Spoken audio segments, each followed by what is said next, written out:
फराय एसे फरायबानो मोखासथ' थाग्रा जाबाय ब्रेना ओरैबायदि शार्प जाबाय आरोखि आलासि थांनायखौ बन्द खालामबाय न बिमाया गाव आलासि जानायखौ बन्द खालामबाय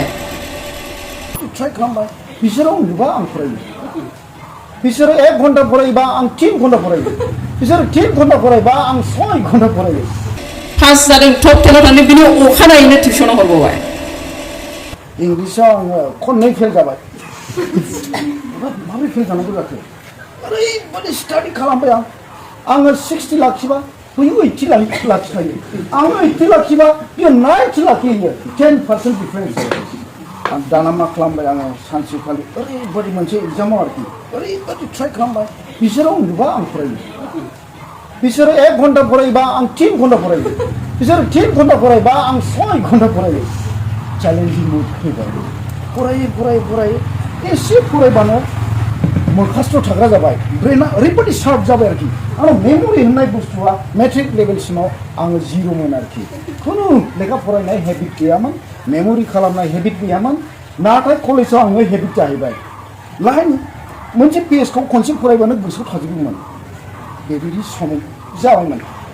आङो लास्ट फाइनालि आङो 88% मार्क स्कर खालामनो हानाय लेभेलसिम फैदोंमोन माने ब्रेनखौ आङो ट्रेन खालामदोंमोन आरोखि मानसिफ्रा 1 घन्टा फरायदोंबा आं 2 घन्टा फरायदोंमोन सोर 2 घन्टा फरायदोंबा आं 4 घन्टा फरायदोंमोन लास्ट फाइनालि टप 10 आव थांनाय हिमाद्रि बर' होननाय नाथाय आं सानो बे मानो टप 10 मोननाय बिनि बिमाया असमियामोन बाजैनि फंबाया असमिया कलिता हिन्जाव हाबा खालामदों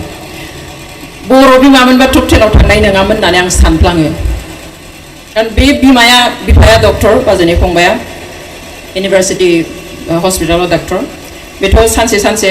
हस्पिटालावनो थायो बेनि उनाव फैना आरो प्राइभेट क्लिनिकाव थांलायनोसैलाय बिनि बिमाया बे असमिया बिमाया क्लास 8 निफ्राय न'आव टिभिनि केबल लाइन दाननानै दोनदों टिभि नायनो होआ गावसोरबो नाया बिमा बिफायाबो स्कुलनिफ्राय फैनानै फरायनाय समखौ जुदि घन्टासे उन्दुबायब्ला फिसालाया हर गेजेराव बे घन्टासेखौ बियो फिलआप खालामनांगोन फरायथारनांगोन जि समाव सिरि मोनो बे उन्दुफ्लांनाय घन्टासेखौ बियो फिलआप खालामनांगोन मेट्रिक परिखा खालि बिराद होंगो-दोंगोखाय आं फन खालामाखिसै अखानायै आं फन खालामबाय बाजैनि फंबायखौ मोजां जाबाय बिराद प्राउड फिल खालामबाय जोङो होरो नोंसाजों रायज्लायनो होनबाय टिउसनाव थांदों होनबाय पास जादों टप 10 आव थांदों बिनि अखानायैनो टिउसनाव हरबावबाय बिमाया मास मोननै सुटि लादों मेट्रिक परिखा समाव आलासि थांनायखौ बन्द खालामबाय न बिमाया गाव आलासि जानायखौ बन्द खालामबाय जों रावनिबो न'आव थाङो न'नि मानसिनावल' थाङो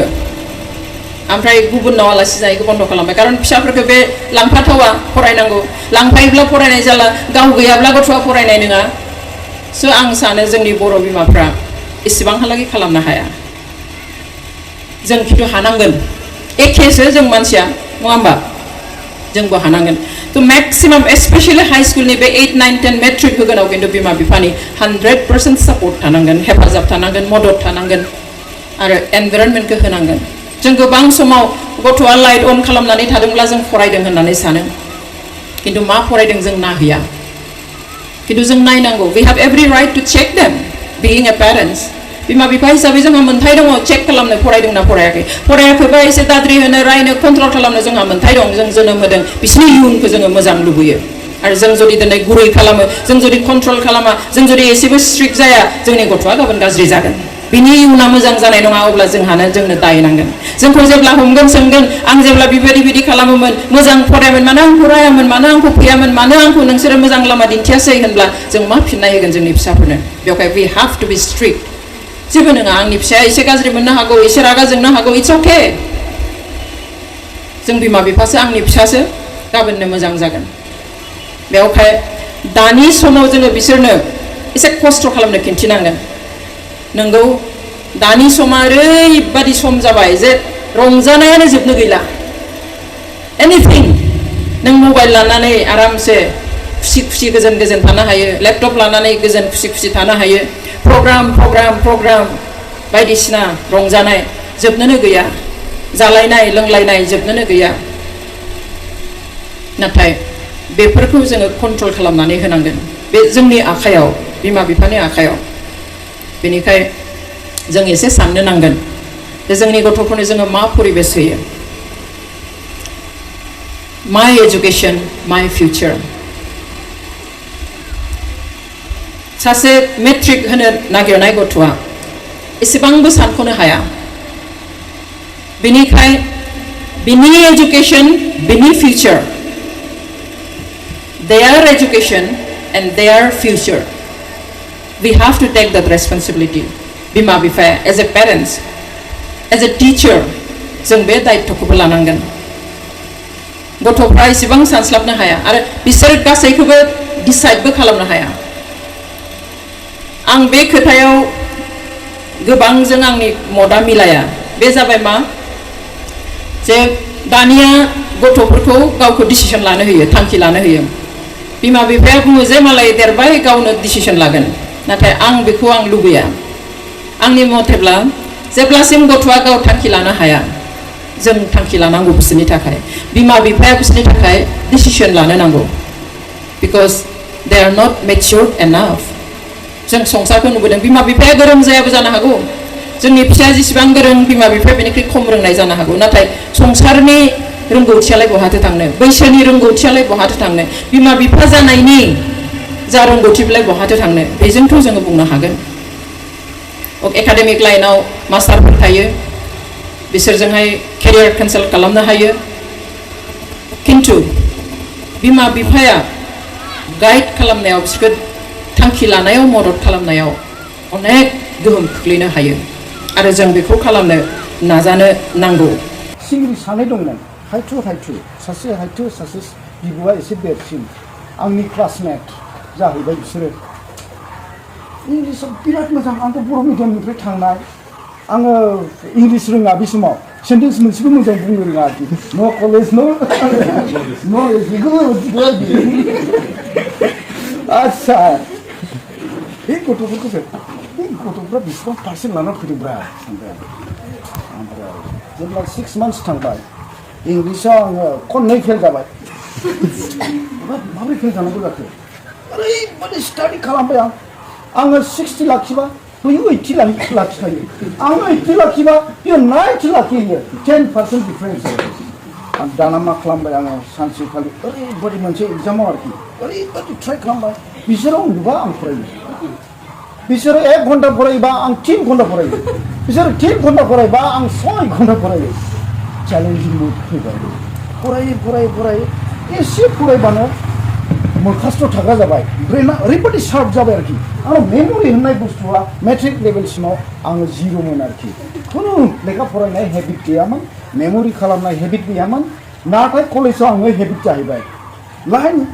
मोनसे पेजखौ खनसे फरायबानो गोसोआव थाजोबोमोन बेबायदि सम जाबायमोन आङो लास्ट फाइनालि आङो 88% मार्क स्कर खालामनो हानाय लेभेलसिम फैदोंमोन माने ब्रेनखौ आङो ट्रेन खालामदोंमोन आरोखि मानसिफ्रा 1 घन्टा फरायदोंबा आं 2 घन्टा फरायदोंमोन बिसोर 2 घन्टा फरायदोंबा आं 4 घन्टा फरायदोंमोन last finally you may think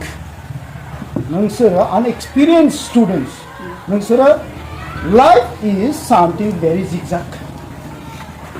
very complicated and tough in most of the time नोंसोरो साननो हागौ आंबो सानदोंमोन जेब्ला आङो नोंसोर बायदि स्टुडेन्टमोन when I was like you I also thought life is very plain it's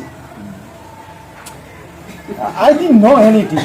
आं जेबो मोनथियामोन जे लाइफआ इसेबां टाफ ना सानदोंमोन आरो जागोन जेरै जागोन थांगोन फरायगोन नो कलेज नो नलेज ठीक आसे बुजिबाय लाइफखौ कलेजाव सहैनाय लोगो लोगो बेसेबां रोखोमनि बहुत दङ स्टार्ट खालामजेनबाय फार्स्ट स्टेप मेट्रिकआ फार्स्ट स्टेप जाबाय नोंसिनि थाखाय बुंनानै लादो you are the first class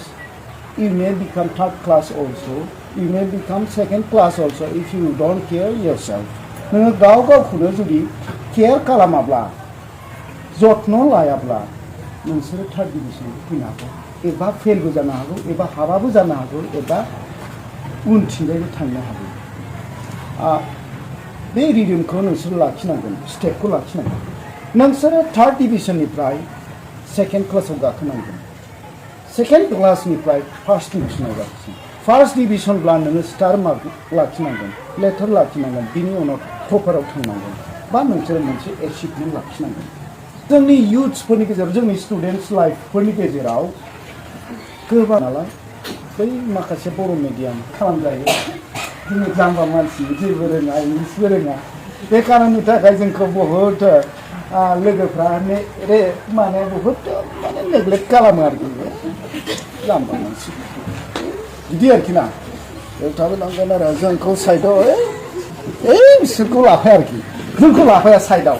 ओरैबायदि रेजेक्ट जेबो रोङा जाम्बा मानसि बिसोर सानफ्रोम खाथिबाय थायो जोंथ' गोरोंखा जोंलाय मा फरायनांगौ ओमफ्राय फार्स्ट क्लासनि गथ'फोरनि मेन्टेलिटि फार्स्ट क्लास गथ'फोरनि मेन्टेलिटिया बेबायदि सोरबा हाबा थानो हागौ there is no humbleness at all I have seen in some of the boys जुदि बे मेन्टेलिटियाव दङबा नोङो जेनगोन नोङो आंनि लेभेलाव फैफिननांगोन नोङो if you don't keep your reading माने नोंनि लेभेलखौ नोङो दोनाबा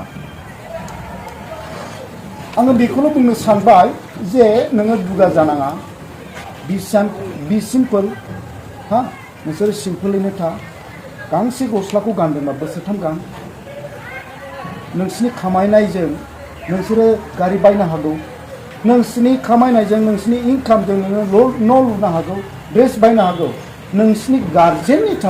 खामायनायजों नोंसोरो फरायल' नोंसोर गारि डिमान्ड खालामनाङा फेसिलिटि लाक्जारि फेसिलिटि लुबैनाङा जायफ्रा लाक्जारि फेसिलिटिखौ स्टुडेन्ट लाइफआव लाबाय बियो बै लेभेलखौ मोनहैनाय नङा नोंनि जिबनाव गोबां गोग्लैदों हमनानै लादो एग्जाम्पल ना युथ्स youngsters बयहाबो